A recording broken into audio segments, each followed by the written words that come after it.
what's up folks? In this video I'm going to show you 8 things that you can do as an investor to increase your chances of getting an offer accepted on your next piece of real estate. Now it's March 2021 and we are in a super competitive seller's market here in South Florida, and across most of the United States it is just a very strong seller's market. A lot of buyers looking to buy. Interest rates are very low historically, and not many people looking to sell property. It's making for a very tight inventory and a lot of money in the market, meaning that it's a strong seller's market, and as a buyer you've got a lot of competition. So how do you make sure or improve your chances of getting your offer on a property accepted above the next person? That's what we're going to talk about in this video. And there are basically 3 categories of areas that we can break this into. The first one we'll not spend much time on, but a little more in the second too. So the first category is price, second is surety of closing, and the third is attitude. So we're going to spend no time whatsoever on price. Obviously, the higher the price you can offer, the more likely you're going to get your offer accepted over someone else's. But it's not all about price.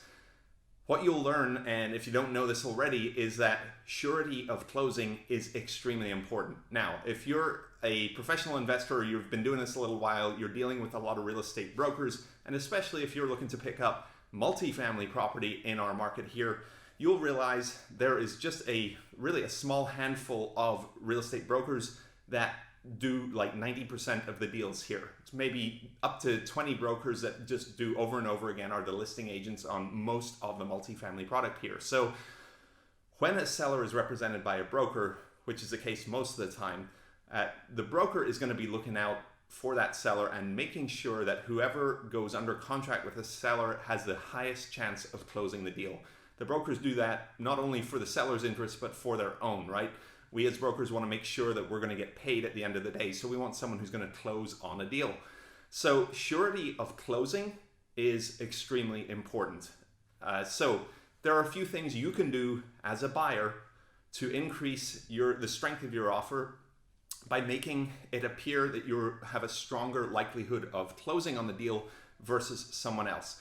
So the second point after price is, number one, what type of terms are you offering on the property? Is it a cash offer or is it a financed offer? Now, obviously, not everyone has enough cash to purchase every piece of real estate, especially once you start getting into some of the higher priced multifamily stuff. Most of that is financed. There are some cash buyers, a good number of them down here in South Florida, but let's assume you're going to go in with financing. Obviously, cash is the best because there's no financing contingency in that offer. But set that aside, let's say you're going to finance the offer. You want to make sure that your financing is solid. That means a few things. You want to get in touch with your lender, know who you're going to be doing your loan with before you even make the offer. You should already have opened conversations with mortgage brokers, loan officers that you already have relationships with, or you've had a good introduction to. So you know that that lender is solid. Beyond that, you're going to want to make sure that the lender has all of the information they need as much as possible to underwrite you as an investor. So they may not have the information on the property yet, but you want to have provided that lender with as much information as they need to be able to say, yes, you are financeable and we're happy to do a loan for you, provided that you bring us a good looking property or a deal that makes sense, right? So then along the lines of financing, you're going to want to make sure that the financing, you're going to want to find out from that lender how quickly they can get that financing in place. And we'll get to that in a later point. So the third thing that you want to do here to increase your likelihood of getting an offer accepted on a piece of real estate, you want to minimize your contingencies for inspections, right? So most contracts are going to have some sort of inspection or due diligence period in them. That is a time in which you can physically inspect the property. So when you make that offer, if you have in your contract or in your offer a very long contingency for property inspections and due diligence, that's obviously a weaker offer than someone who comes in with a shorter one. So for example, if you make an offer with asking for 30 days to do your due diligence on a property, and the next guy comes in and is offering 7 days, he says, hey, look, I just need 7 days to figure out if I want to buy this or not. That guy's going to get the deal over you, all other things being equal. Obviously, the strongest offer you can make in this regard would be waiving any type of inspection period or due diligence period. Now, you got to be very careful if you're doing that. I recommend that only if you've got a good amount of experience already, and you can kind of get around that somehow, some ways, if you are able to get access to the property prior to making the offer and get as much of the information that you need to do your due diligence prior to even submitting that offer. So the more information you can get up front, the more of those contingency items that you have on your due diligence checklist that you can check off before submitting your offer, the tighter you can make that due diligence or inspection period, and the stronger your offer is going to be. Number 4, back to financing. In your offer, you're going to have some sort of contingency period for financing to be approved, to get a loan approval. So typically, depending on the type of property you're buying and the type of lender you're working with, a typical loan contingency is going to run somewhere between 30 days and 45 days. Now, if you're doing a larger multifamily acquisition and you're working with agency debt, then that might go up to 60, 65, 70 days. And obviously, the longer that contingency period, the weaker your offer is going to appear to a seller or the listing agent, right? Because if your loan doesn't come through in 60 days, if you've got a 60-day financing contingency, you can't get the financing approved in 60 days. That seller has just wasted 60 days of their time in a very strong market. They've lost opportunity. So they don't want to lock up their property with someone with a long financing contingency. So what you want to do is shorten that financing contingency as much as possible. Now, how do you do that? Well, it goes back to my earlier point. You simply want to meet with your lenders, talk to them, have a phone call with them, give them as much information as they need, and really get all your ducks in a row so that that financing can be approved as quickly as possible. Key to this is picking the right lender, okay? So lenders, just like in any other profession, you've got good lenders and you've got bad lenders. You've got people with a lot of experience, people with not so much experience. And you got to be careful because some lenders are very familiar with the type of investment you're making. Others, it may not really be in their wheelhouse. So you want to make sure to get with a lender who understands the property type that you are buying. Okay, so the short story is minimize that loan contingency. Now, one other side note on that. Even if you are financing a property, you don't have to put a loan contingency into your contract. Now, again, I'm not giving you legal advice here. You always want to get with your attorney before doing any of this stuff, but what I have seen done and what I've done personally many times is submitted an offer where I plan to get financing, but I've waived any sort of financing contingency. Now, the only time you want to do that is if you are crystal clear and you've had very good conversations with the lender that you're going to work with, knowing that they can close this deal, right? So you better be sure that the property will qualify and that you have all of your own personal finances in order to where you can get the deal closed with them.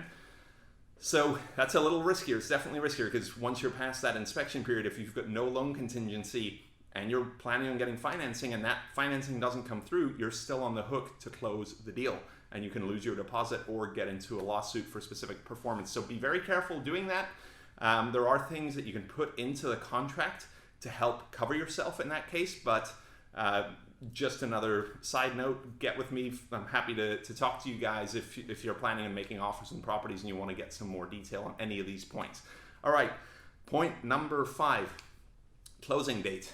Obviously, if you make an offer and you can say, hey, I'm going to close this in 30 days, and the next person over makes an offer saying, hey, I can close it in 60 days, guess what? The seller, most of the time, and the listing broker, they're most of the time going to encourage the seller to go with the shorter closing period, right? Because the shorter the time frame between going under contract and closing, the less can go wrong, the less the market can shift, the less you can have a physical problem at the property, all sorts of things. So generally, a shorter closing time frame is better. So a closing date sooner rather than later. However, on occasion, depending on the seller, they may actually have a preference for a long closing. Okay, so this again goes back to just building relationships with brokers and with sellers if you're working directly with a seller, and really getting familiar with the situation that the seller is in. Because if you understand that better, then you're going to know how to make an offer that appeals to them more, right? So there could be a seller that for whatever reason, tax reasons or otherwise, has a preference to close in 3 months versus 1 month. In which case your offer saying, hey, I'm okay waiting, I'll close in 3 months, that might be preferable to someone who's, hey, I'm going to close in 2 weeks, right? So again, just know how to make a strong offer in that case. All right, next, escrow deposit. So whenever you write an offer on a property, whenever you get a contract accepted, there's going to be something in that offer that says, hey, upon acceptance of this contract, I'm going to pay a good faith deposit, an escrow deposit of X amount of dollars, okay? Now, typically, that good faith deposit is refundable during the due diligence or inspection period, and it's generally refundable for pretty much any reason during that time frame. After that, it becomes non-refundable with the exception of specific contingencies in the contract, right?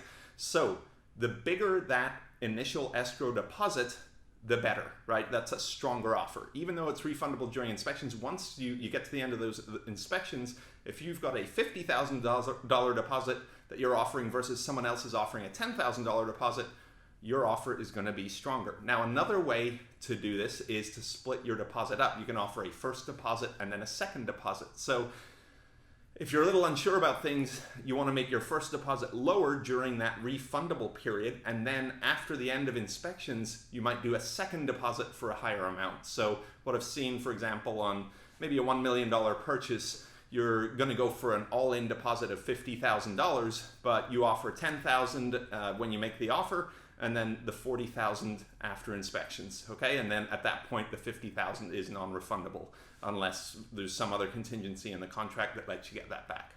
All right, number 7, track record, and this is super important, right? So this is something, if you're brand new to real estate investing, you just don't have a track record. But having a track record of executing on deals and doing what you say you're going to do is so valuable, right?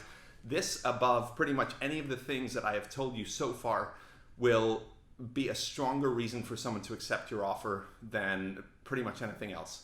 Now, think about this. If you're dealing one-on-one with a seller who may not be very familiar with the market, they've got one property, they're not connected to the brokers in the market, your track record is going to be harder to demonstrate, right? But you can still demonstrate, hey, these are X, Y, and Z properties that I have purchased, and I've followed through and I've done that, okay? Now, if you are working with brokers in a market and those brokers become familiar with you, they start to know all the players in the game.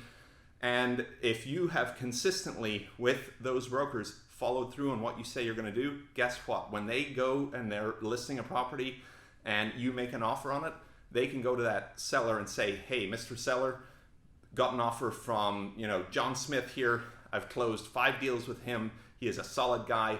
I know there's financing contingency in the offer, and he's asking for a little bit of a longer inspection period, but he has never backed out of a contract. He always gets the deal done, right? You have a good track record. You're going to make your whole life easier going forward. So that brings me to the final point, which is the other big thing. So we talked about price, we talked about surety of closing. All of those things, points 2 through 7, help increase your surety of closing in the mind of the seller and the listing agent. The last thing is attitude. And this is so critically important. It kind of ties into track record. Your reputation in this business is everything. Okay, like I said, the market is very small. Once you get into multifamily and some of the more niche investments, you're dealing with a small community of active brokers, lenders, insurance providers. Your track record, your reputation is so incredibly valuable. It's more valuable than anything else you have. So, you do not want to start things off with a bad reputation. Now, going to attitude, and how does that play into it? If you are difficult to deal with, guess what? You're not going to get as many deals. So you want to make it easy to work with you, right? I'm not saying be weak or be passive and don't, push hard for what you need to make a good deal for you, but you don't want to be a jerk. Don't be difficult with people. Don't be condescending. Don't come in like all arrogant, like I'm the guy, I'm going to do this, and then, just be difficult for everyone to deal with, because that just does not play out well for you in the long run. it's very quick for people talk, and once you've kind of blown it with one group of agents, then you're going to blow it with, your chances with them on getting deals going forward. Or, they may come to you as the second or third buyer in line versus the first. So you want to be so easy to work with that the brokers love working with you. And when you make an offer, they're like, man, I want that guy to be behind your property because it's going to close and he's going to get the job done and it's going to be a pleasure working with him. So that's the attitude you should try and cultivate.